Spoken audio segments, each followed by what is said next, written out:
Hi guys, MrRoflWaffles here. Just so you know, my zombies t-shirts and posters celebrating the end of Aether are only going to be on sale for a couple more weeks, so the link is in the description down below. Please don't miss out. I still have people asking me about the old house posters from 2016. These won't be around forever, so don't miss out. To truly understand the secret story of Tag Der Toten and the end of Aether, you need to be familiar with several different characters and their respective arcs. There are a lot of different pieces at work which all contribute to the story of the map, so I'm going to cover each of them in turn, and then when we have the building blocks fully established, I'll pull back the curtain and reveal the true meaning of the story's end. We begin with a blacksmith from the Old West, called Jebediah Brown. Jeb lived in a small mining town. In 1885, the town had turned its attention towards a large deposit of element 115, which was buried below it. One of the miners in the town became transfixed by the element while he was working, and its influence overcame him, causing him to become zombified, and unfortunately, to kill Jeb Brown's mother. The trauma of this event prompted Jeb to investigate the town's mine himself, but when he returned from the caverns several days later, he was a changed man. Time seemed to have shifted. He thought he'd only been gone hours, but days had passed back above ground in the town. Confused, he went home and fell asleep. And that was when he met the angels for the first time. In his dream, two angels came down from heaven to talk with him, and urged him to create a machine for them. Though he didn't have the skills needed to complete the task, the angels reassured him that they would guide his hand, and so the following day, he immediately started work. 2 months later, the angels returned with a new request this time. They returned to me last night.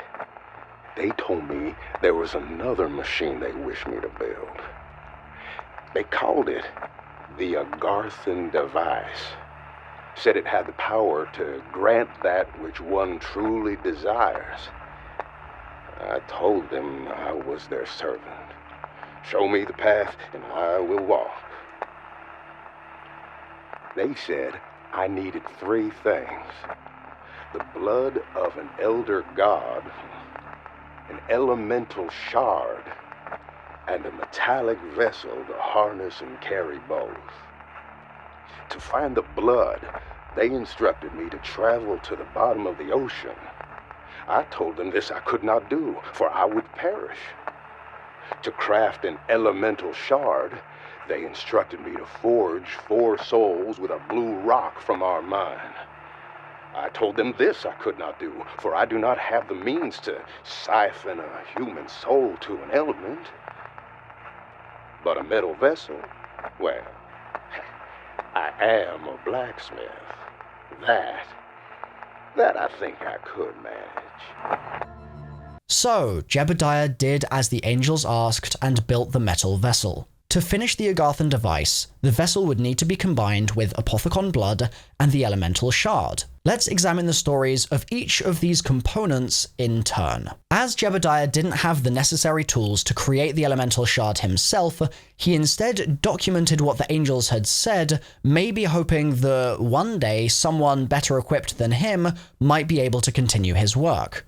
In doing so, he set the wheels in motion for a series of catastrophic events that would shape the course of the entire multiverse. These events bring us forward from the 1880s all the way to the Second World War. Midway through the war, Group 935 sent an expeditionary force to Africa to investigate a site where an American mining town had seemingly been buried underground. On their return, Richtofen, working for 935 at the time, recorded a log entry to discuss their findings.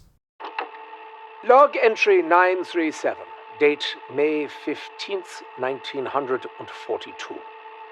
Dear Diary, our men have safely returned from Africa, where they recovered a number of artifacts buried underground, in some sort of subterranean cowboy village. Apparently it was American. That's right, an American cowboy western town, buried underground in Africa. Stupid American Schwein, with their apple pie and their baseballs, all thinking they can just waltz into another country and claim it as theirs.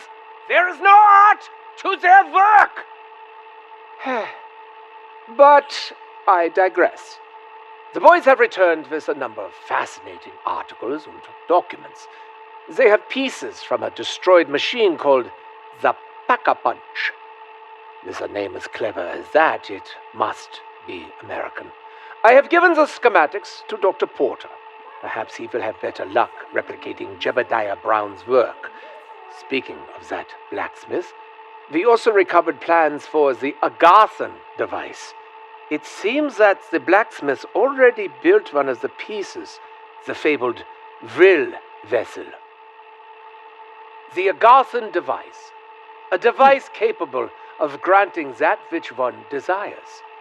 Almost like a genie in a bottle. Oh! I think Where they make that I shall shoe keep from? this genie Cardboard? in my back pocket. If my plan fails, and it won't, perhaps this device can get me to Agarthan. Richtofen stuck to his word and kept the idea in his back pocket. 1942 was a busy year for Germany, and before long he found himself swept up in other exciting research endeavors, such as the charging of the MPD on the moon. It was only once the war began to draw to a close, with German desperation truly setting in, that his thoughts actually returned to the Agarthan device. Earlier in the war, in 1940, Group 935 had established a research facility in Siberia, and in 1945, Richtofen traveled to the facility to begin live specimen research. In another log entry, he described his first week at the site. Log entry 1438, date July 18th, 1945. Dear Diary, I have been at Group 935's Siberian facility now for merely days, but mein cup already runneth over with exciting news.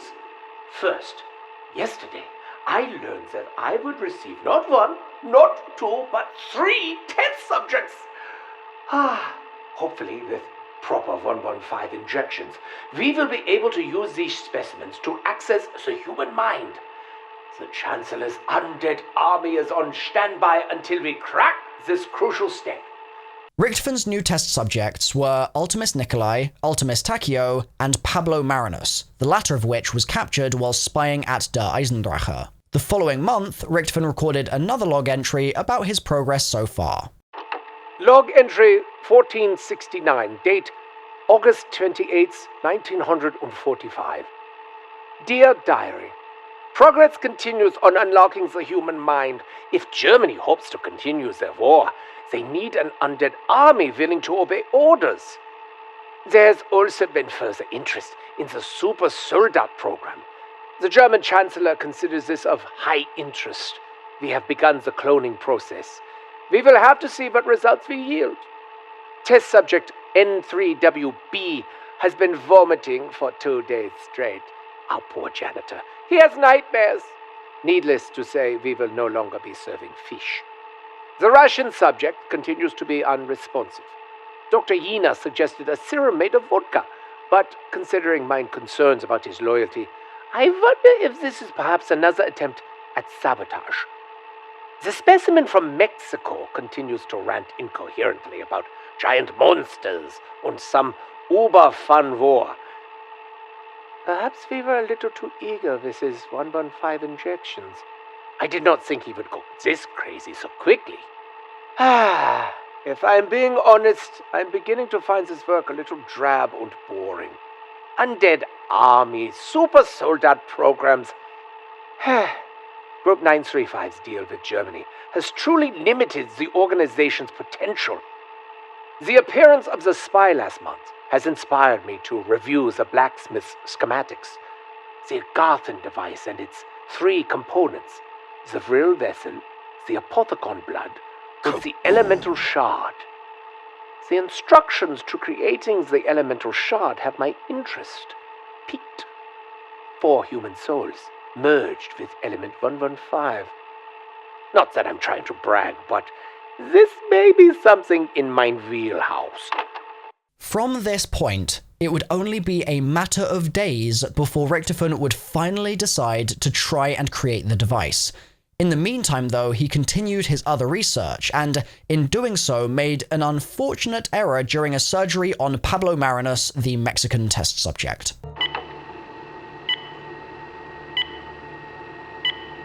Scalpel, please, Dr. Yin. Scalpel, Dr. Richtofen. What exactly are you looking for, Dr. Richtofen? We are attempting to locate an appropriate stimuli that will trigger the brain's involuntary willingness to obey command. Ah, there we are. Forceps, Dr. Yin, if you please. Forceps, Dr. Richtofen. But the liver and kidneys? Or the spleen? Our goal is to unlock the barrier to the human mind. With element 115, it is important that we explore every possibility. The barrier may be where we least expect it. There we are. Retractors, please. Retractors? It seems the Chancellor has been pushing us harder these last days. Is this because of the spy that was discovered at the asylum? I do not know, Dr. Ina. Our German leader, along with Dr. Maxis, is so limited in his thinking. His goals are simple-minded, childish. He keeps pushing for his undead army when he could have the elemental shard. The elemental shard? A device capable of endless energy. We could use it to craft anything, including an Agarthan device of immense power. Hold this open while I grab the injector. Agarthan device? Why haven't I heard about this? Dr. Yina, do you have a firm grip? You're shaking. I'm ready. Please, proceed. Injecting serum in 3, 2, 1. Hold it open. The injection is nearly complete. I can't hold this grip. Well, I guess the barrier isn't in his spleen. Nincompoop! You did this. I knew it. You let go on purpose. Richtofen, it was an accident. My hand slipped. Dummkopf! Whether or not Yina did slip intentionally doesn't really matter to us here. What does matter though is that Richtofen thought Pablo was dead. His body was disposed of in the icy waters surrounding the Siberian base, and Richtofen temporarily had to pause his plans to create the elemental shard, as he simply didn't have enough test subjects. Thankfully for him, this setback didn't actually last that long. The following week, an American soldier was captured at another Group 935 research facility. His name was Tank Dempsey, and he was transferred to Siberia for testing on September 17th. At long last, Richtofen was finally ready to create the elemental shard. Oh well, the Russian subject recently began responding to stimuli, but only after injecting him with a new serum made primarily from vodka. Perhaps this is a breakthrough in the experiment we have been waiting for. Perhaps I was too harsh on Dr. Yina. It was he, after all, who suggested the vodka serum. Credit where credit is due. Today also marks a great success for one of my side projects. Using a processed rock of element 115 and the real vessel, I was able to successfully siphon a piece of the souls from our 3 specimens and inject them into the rock. Without access to a fourth individual, I used part of my own essence. Much to my surprise, the rock grew and transformed, creating a beautiful shard of glass made purely from element 115 and parts from 4 human souls. The real vessel, the elemental shard. All we need now is the Apothicon blood, and the Agarthan device shall be complete. End log entry 1474. Or should I say 1474? Doesn't matter. Richtofen's efforts to bind those 4 souls to element 115 had enormous consequences which he likely didn't even consider at the time. Having touched the MPD for the first time years earlier, he'd become tormented by the corruption of the dark ether, and just like had happened to the Apothicons in the days of old, he'd become fixated on returning to Agartha. As such, any potential drawbacks weren't really in the forefront of his mind. The ramifications of the shard's creation were helpfully described to us by Samantha. These 4, they exist across all of time and space. Different dimensions, different Earths, different worlds. They are always there. No 4 truly the original. They are all just different. They all exist in their own way. But as the aether grows and continues to corrupt, so too will their torment. The aether, it knows it must keep them alive. It knows it must bind them to their existence. This corruption that has been spread through the universe, when it was unleashed upon the earth, it had no way of knowing. It would be bound to the fore. Nikolai and the others, if they succeed, Element 115, the Keepers, the corruption, everything. It will be banished to the place below creation. The place of darkness. Alone with Dr. Monty. This begins to help us understand why our four heroes were so important within the zombies storyline. Their cyclic path through time was inherently tied to the corruption of the multiverse, and as they perpetuated the paradox, they only ever served to make things worse. Almost immediately after he created the shard, Richtofon's work was interrupted by Dr. Yena, who informed him that Maxis had decided the shard should be sent away to Division 9 for safekeeping. Maxis was worried at this point about Richtofon's mental stability, and felt like this was the first move he needed to make to protect the research endeavors of the wider organization. At this point, he actually privately regretted inviting Richtophon to Group 935, but he didn't say this to him. He just let Yena do the dirty work and explain that the shard had to go. Richtophon, understandably angry, returned to Der Riese with his test subjects on ice, and as you know, much of the Ultimis story arc unfolded from there. Let's now return, though, to the final component required to create the Agarthan device, Apothicon blood. Back during Revelations, a short radio message could be heard from a broken-down truck, mentioning coordinates in the middle of the ocean, but providing no context about what was there or why it was important. These coordinates were teased again during Alpha Omega, and I made a video exploring the topic and speculating that this was perhaps where the summoning key was originally hidden on Earth. And Roger, can I have your next position after 170 East? And 13 North, 180 East. Roger, stand by your partial. The trajectory of whatever is traveling along this path can kind of be roughly tracked by us using Google Maps or some other service. If we assume that they're staying at 43 north and just going from 170 to 180 east, then you can see that this is roughly where they're flying to, assuming that they're flying. I mean, they could, I guess, be sailing as well? Many of you guys disagreed with me, telling me that the coordinates were just generic, reused audio clips with no meaning whatsoever, but it turns out that there was something very important hidden at those coordinates after all.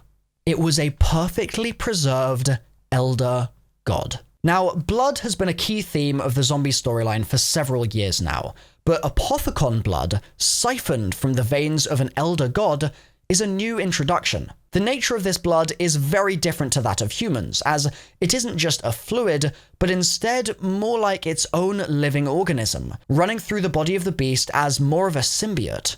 After the war had ended, a conversation was recorded between Dr. Harvey Yena and Dr. Anton Gersh. At this point, the two scientists were no longer members of Group 935. Yena had founded the Ascension group in 1946, working with the Soviets, and Gersh had joined shortly afterwards, in hope that they might put their talents towards a better cause. The conversation provides a useful explanation for how the blood behaves and why it's so important. How are the experiments coming, Dr. Yena? Fascinating, Anton. Truly fascinating. The blood, it's not so much fluid as it is very much alive. It moves, it changes shape at will, reacts to our touch. Alive? How is this possible? I'm not sure.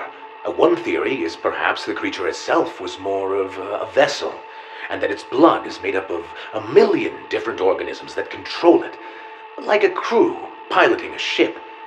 The creature died, but the organisms inside survived, trapped at the bottom of the ocean. Is it sentient? How is it able to move? The blood uses negative space, which exists between the molecules. This negative space provides an influx of energy, which we believe fuels the blood, giving it the ability to move. Do you still believe this blood is suitable for our primates? For rocket testing? Absolutely. The blood gives them rejuvenation abilities, making them more powerful, stronger. If a monkey is on the brink of death and given an injection, it makes a full recovery in a matter of minutes. The only trade-off is they become more angry, hostile, even violent in some cases. Is this a problem? It's manageable. But I'm confident monkeys given an injection of this blood will survive spaceflight. Wonderful news. I think we can move on to the next phase of the program. We should prepare a serum for mass production. Can you tell me more about this negative space? We really don't know much about it, except that it does not exist in this dimension. Maybe a gateway from another. One of our men has theorized it might even be a black hole of sorts. Send what research you've done to myself and our weapons team. Be sure Yuri Zavoyski is included in the brief. Of course, but I will remind you we need to be careful. We've noticed the blood has been changing composition, as if reacting to all our probing and prodding. Reacting? How so? I'm not sure how to explain it, but it feels like the blood's getting angry. The reason that the Ascension group even knew the Apothicon blood's whereabouts in the first place can be traced back to a surprise radio message they received. The message wasn't from someone they knew, they weren't expecting it, but it appeared to originate from Group 935's old Siberian facility, which was abandoned in the aftermath of World War II, and this left Yina and Gersh both feeling slightly skeptical about the radio message's authenticity. Despite this, Yina was willing to take a risk to investigate further. He himself, after all, had been present during many of Richtoven's experiments at the site, and knew that the old station would likely contain invaluable secrets that would otherwise be lost to history. He decided to send out a recon team to investigate the message and try to salvage anything that may be of use to his team. This is what happened when the recon team returned. We have verified authenticity of this transmission, yes? Yes, Anton. A recon unit traveled to the old facility. Apparently, a survivor has been living there since the end of the war. Since the end of the war? 13 years? How can this be true? And how did we not know about this? Unfortunately, your guess is as good as mine. And his proposal, this Agarthan device, what do you make of this? Personally, it sounds too good to be true. But this isn't the first I've heard of it. Dr. Richtofen had mentioned it as well. Just think, Harvey. A device capable of granting that which any man desires. I simply think it and bang. It is reality. We could beat Americans to Group 935 lunar facility. We could become leaders of free world overnight. The potential, it is certainly infinite. So, he says he will construct a device, but first he needs us to find something. He says we must bring him the blood of an ancient creature.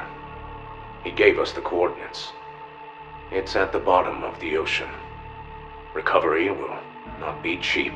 Well, we do not need the creature, only its blood. Harvey, do not worry. The reward will pay cost tenfold. This is how the Ascension group leads charge into New World. I understand. And there was one more thing. He warned us to bring him the blood straight away. When exposed to the elements for extended amounts of time, it becomes volatile and unstable. He warned us the blood is alive. Let us worry about collecting it first. We will decide the next move after this, Dr. Yina. Of course, Dr. Gersh. So, it was the mysterious hermit living inside the Siberia facility who told Yina and Gersh about the coordinates of the Elder God, and they acted on his suggestion, collecting its blood and bringing it back to Russia. The hermit was in fact Pablo Marinus himself, the test subject who Richtofen thought that he had killed. Pablo had miraculously survived the surgery, possibly thanks to his wounds being preserved in the icy waters of Siberia, and he'd set up camp inside the lighthouse, sending radio signals out to try and attract the attention of anyone who would listen. After talking with the recon group sent by Ascension, he eagerly awaited their return. I trust your trip was a success. Like you wouldn't believe, Anton, what we found down there. The creature was magnificent, gargantuan in size. It was otherworldly, a remnant of a different age. Oh, I wish you could have seen it. It was at the coordinates provided. Yes, 43 north, 180 east. The blood has a fluidity to it that I find fascinating. We would have investigated further, but we intercepted a transmission that the Americans were in the area. Somehow they'd been informed about the creature's location. Ah, these damn leaks. They will be our undoing. It seems every step we take, the Americans follow suit. Mark my words. There is a mole in Ascension, Harvey. We must strike it out before it destroys us. Get a team together. People we trust. If we are to study the blood, we must make sure the Americans do not find out. To study it? Anton, I think we should follow the plan and deliver the blood to the Siberian facility. Yet, Harvey. We cannot. This struggle with the Americans, we cannot let them get the advantage. This blood is our only leverage. After the war and Group 935 disbanded, you came to us. You came to me. You saw a better vision for the future here than what your America was offering. We created Ascension on the principle of being better men, of making this world a better place. If this blood is key to unlocking the future, we would be fools to not take this opportunity. Perhaps you are right. At the very least, we can study it. What's the harm in that? The pair decided to study the blood before returning it to Pablo, and it was during this time that they learned so much about its nature, and used their discoveries to influence other research they were also exploring, such as the creation of the Gersh device. Eventually, they finally felt ready to return to the Siberian facility as the hermit had instructed. They charted a course and set sail on a large ship, with the blood stowed below deck. But, as is the case so often in zombies, when they reached the last leg of their journey, disaster struck. This is Dr. Harvey Yena. It's the 1st of January, 1964. Happy New Year. We are 15 minutes out from the abandoned Group 935 Siberian facility, where I will deliver the blood, as promised, for the creation of the Agarthan device. After I have secured it, I've arranged for rendezvous with my handler, who will take me back to American soil. It's been nearly 20 years. I can hardly remember my former life. After Group 935 disbanded, I had a choice. Come home, or turn to the Soviets and bury myself in the heart of their organization. I chose the latter. When again would America get such an opportunity? There was a moment back in 45, right after McCain was discovered, where I thought Dr. Richtofen had discovered the truth, that I was a spy. He was right, of course. But it turned out Dr. Richtofen had his own problems with Group 935. It's time to go back home. Darn it, if I'm not excited to eat a hot apple pie and catch a game of baseball. What the? Sir, he's broken containment! What on earth is going on? The blood. It broke containment. It started attacking the guards. Follow me. We need to move. Now! Sir! No! The blood, having grown tired of being tormented in the confines of the Ascension Group's lab, broke free, killing the crew who had been keeping it prisoner in transit as they approached the 935 outpost. It is the wreckage caused by this event which we see frozen in time when we play Tag Der Toten. The swirling red orb which twists and turns in the artifact storage room is the Elder God's blood, broken from its containment, but not yet truly free. So, the blood had made it to Siberia. The Vril vessel also remained in Siberia after Richtofen left the facility to return to Deriz with the test subjects on ice. The only missing piece then was the elemental shard. To track its path to Siberia, we need to check back in with Primis, Ultimis, and Victis. In Blood of the Dead, Primis finally escaped the Black Ops 3 cycle, and Primis Richtofen made the ultimate sacrifice by giving up his life and stepping into the dark mechanism. It was at this point that another Richtofen appeared, dressed in his tunic from the Great War. This post-Rev Richtofen had already completed his Black Ops 3 loop, and was sent back in time by Dr. Monty to fight in the war and disappear from history as so many other Richtofens had done. However, this Richtofen was different. Prompted by Pablo, he had realized the nature of the cycle, and managed to escape the Great War by traveling to Blood of the Dead. Once Primis Richtofen was safely secured in the dark mechanism, Post-Rev Richtofen emerged and told Primis Nikolai that it was vital that he took on the mantle of leader, and he would need to be the bearer of the Chronorium. Once Nikolai read the Chronorium, the predicament of the multiverse became clear. While Richtofen had been in charge, the cycle was simply impossible to break. He just wasn't strong enough to do what must be done. But Nikolai knew that, painful as it would be, he would be able to shoulder the burden. Traveling from Blood to Classified, Primis met up with Ultimis and informed them of their plans. At this point, Ultimis had just returned from the end of their Moon arc, and although they were shocked to see new versions of themselves just appear from a portal, they agreed to come along and help. The two crews traveled together to Alpha Omega, where they worked to open the APD. As they worked through the Easter egg, they came up against Cornelius Purnell, who due to several years of continuous 115 exposure had become completely corrupted by the Dark Aether and even morphed into the Avogadro. Purnell's efforts to stop Primis and Ultimis were unsuccessful, and with the Avogadro dealt with, they secured the Elemental Shard. Their next move at this point was to leave the site and travel to the Frozen Forest, but just before they did so, they made contact with Maxis in the house. Monty had started to become suspicious of the fact that the loop wasn't going the normal way it usually went. He was used to the loop being a very regular rhythm, but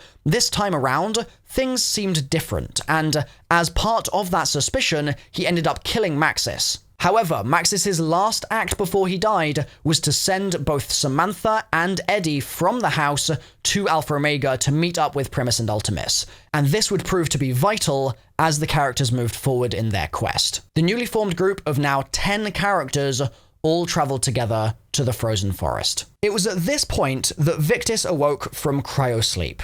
They had been locked in the basement of Blood of the Dead for many years, and now they were needed for one final task. From the forest, Ultimis Richtofen created a portal for Victis to escape the prison, and on the other side, they found themselves in Siberia, back at the old 935 research post. While this was going on, Primis Nikolai was also hard at work, teleporting the elemental shard back to Siberia so that Victis would be able to secure it on their travels. Unfamiliar with that 935 station, he opted to lock the shard behind the same door that Ultimis had been locked behind during the Call of the Dead Easter egg, knowing that it would be safe in there. So, at last, all three components of the Agarthan device were in Siberia. Throughout the Easter egg, Victis worked to bring the components together, all the while being assisted by Pablo from his home atop the lighthouse. They powered up the device as required, processing it in multiple pack-a-punch machines and finally undergoing a grueling charging sequence as the device made its own way across the map. And then, at last, their work was finished. Victis were used to following orders without really knowing why, and so they didn't think for a moment about keeping the device for themselves once it had been completed. They handed it to Pablo and did the only thing they could think to do, which was to wait for their next instruction. And then, something miraculous happened. Pablo floated into the sky and vanished. My friends! You asked me before what my name is! I did not tell you because I no longer felt like myself, you know? But you brought me back! You made me whole again! My name is Pablo! Pablo Marinus! Once and future hero of the Great War! And I am going to save the universe! Well, if I had to run into a crazy hermit in Siberia, I'm glad it was him. Pablo had waited for many years for this moment. Through desperate loneliness, isolation, and the biting cold of Siberia, he had bided his time knowing that he had a special part to play in the saving of the universe. Over the years, he'd recorded several diary entries about what he felt his part was amongst all of this chaos. And these help give us a pretty clear picture of his final role. Day 3682, I think. Last night, I had a dream.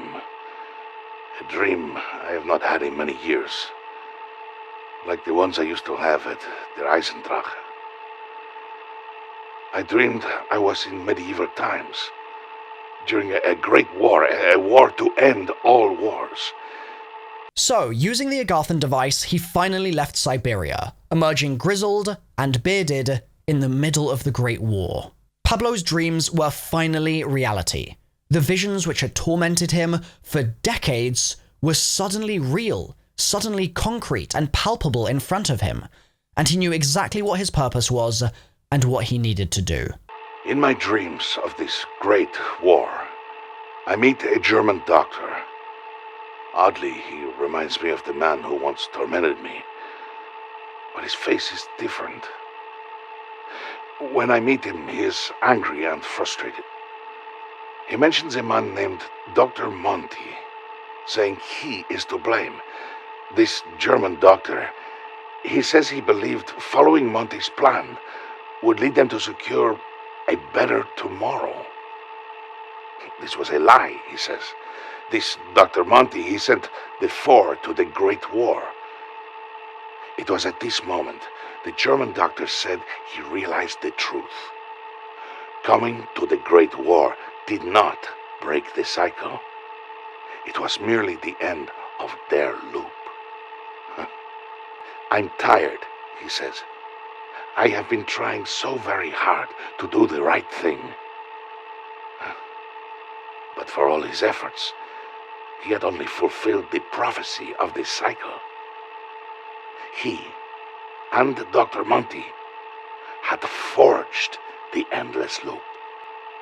I tell him, well, if we are doomed to meet here again and again until the end of existence, perhaps there is something we can do to change that. He looks at me with a smile and says, I think you are right, old friend. The war itself wasn't easy, and even with the arrival of post-Rev Primis thanks to Dr. Monty and the perpetual cycle, the cost of the battle was high. Despite this, Pablo's moment still came. But it is I who helps the doctor break his cycle. Near the end of the Great War, when all hope is nearly lost, I protect him while he activates a device, a teleportation mechanism. I hold back the undead as he powers it up. I give him the moment he needs to escape his fate. The loop had been continued not just by Dr. Monty, but also by Richtofan's hand, and so when the opportunity came, Pablo helped hold off the undead while post-Rev Richtofan, newly awoken from his eternal slumber inside the loop, powered up a teleportation mechanism and escaped the war. A new paradox of hope this time had been established. I ask him, where will you go? He says, there is a prison I must travel to. Hopefully, I can intercept our friends before it is too late. Before he goes, I give him the elemental gem from the Staff of Fire. I had seen it used to vanquish great evil. He once used it to save my life. Perhaps it will serve him well on his new path. This is why I am here. It is no coincidence that I have also been left with the plans for the Agarthan device. That is how I get to the Great War. I'll need some help. But in my visions, I have seen that I will have help soon. For now, I must bide my time. For my time is coming. Returning to focus on Victis in Siberia for a moment, just before Pablo had left, he threw the Agarthan device down to them, and they dutifully secured it for Richtofen, who was communicating with them still from back in the forest. It's from here that the end cutscene's events unfold. Now, I've already made a very long explanation of everything that took place from this point onwards, so I'm going to direct you to that video for a deep analysis of how the story and cutscene ends, and what this means for the zombies multiverse. I really hope you've enjoyed this massive story video, and I hope that this maybe helps you understand why a full story video from me would take so damn long. There's just so much story to cover, and even just focusing on pretty much one map takes a huge amount of time. If you did enjoy the video, please remember to subscribe, turn on notifications by clicking the bell, and of course, drop a like on the video. I'll hopefully see you very soon for more story videos in the future. Bye for now.